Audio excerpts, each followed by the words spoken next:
Abdou Khadre, porte-parole du mouvement BEM, nous récusons et nous contestons de la façon la plus énergétique les accusations fallacieuses et erronées et tordues à la limite même d'un psychopathe politique, d'un criminel politique, en l'occurrence le coordinateur du MES du nom de Cheikh Oumar Gueye, qui à travers les ondes du Carrefour, à Radio Carrefour FM et le site Louga Web Media dit, je cite, le président Macky Sall n'a pas honoré à ses engagements. Fin de citation.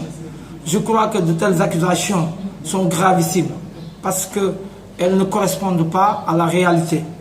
Parce que le président de la République, Macky Sall, lors des conseils des ministres décentralisés, avait tenu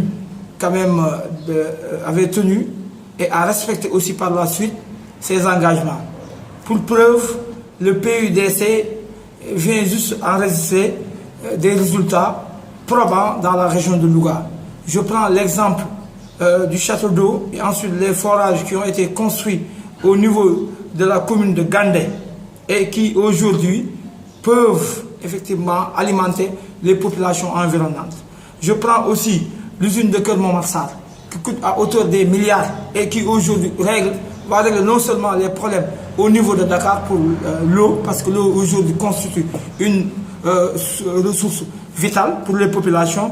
En plus aussi, la construction des infrastructures au niveau de la zone ou bien l'axe Louga-Dara et Dara-Linguère et ensuite l'axe Potou, Louga-Potou. Donc, on peut prendre aussi la construction des forages au niveau de la zone sylvopastorale, la zone Tessékéré, c'est dans le département effectivement de Linguère.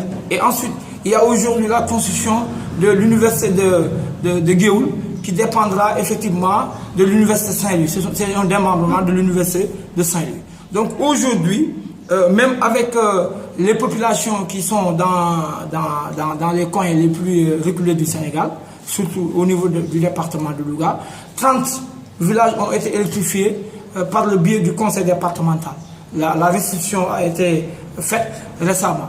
Donc tout ceci, c'est pour dire que ce monsieur, un soi-disant responsable politique, il a été déçu par ses collègues.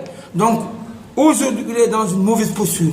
Il est dans de mauvaises quand même postures parce que tout simplement, il croit que Moustapha Diop, c'est quelqu'un qui ne respecte pas ses déclarations, qui ne respecte pas ses propos. Je crois qu'il est dans un contexte quand même de mauvaise foi parce que Moustapha Diop, avant qu'il ne soit élu maire, il a respecté ses promesses au pied de sa lettre.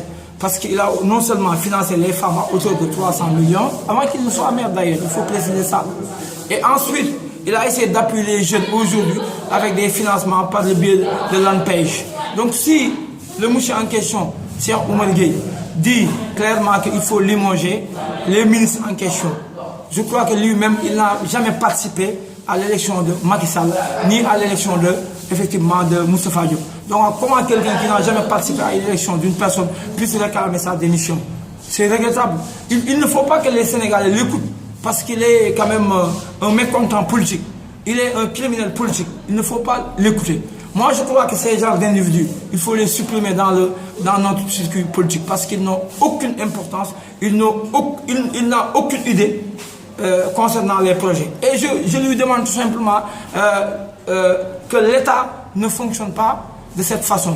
Quand il dit que l'État avait fait des promesses de 600 milliards et aujourd'hui on arrive à 130 milliards. Un budget ne fonctionne pas comme ça. Quand on parle de l'argent, ce n'est pas de liquide qu'on voit, c'est des prévisions et des recettes. Un budget, c'est des prévisions et des recettes. Moi, je lui demande tout simplement d'aller faire une inscription auprès des universités pour apprendre au moins les finances publiques, comment ça fonctionne, pour apprendre au moins comment l'État fonctionne. Parce que l'argent ne sort pas comme ça. Les projets, ça chercheront dans le temps. Et il appartient au temps parce que quand on veut un développement, il faut qu'on respecte quand même la logique du temps. Parce que le développement rime avec le temps. On ne peut pas se réveiller un bon jour, construire une région avec tous ces problèmes. Donc je crois que l'essentiel a été dit. Donc je vous remercie.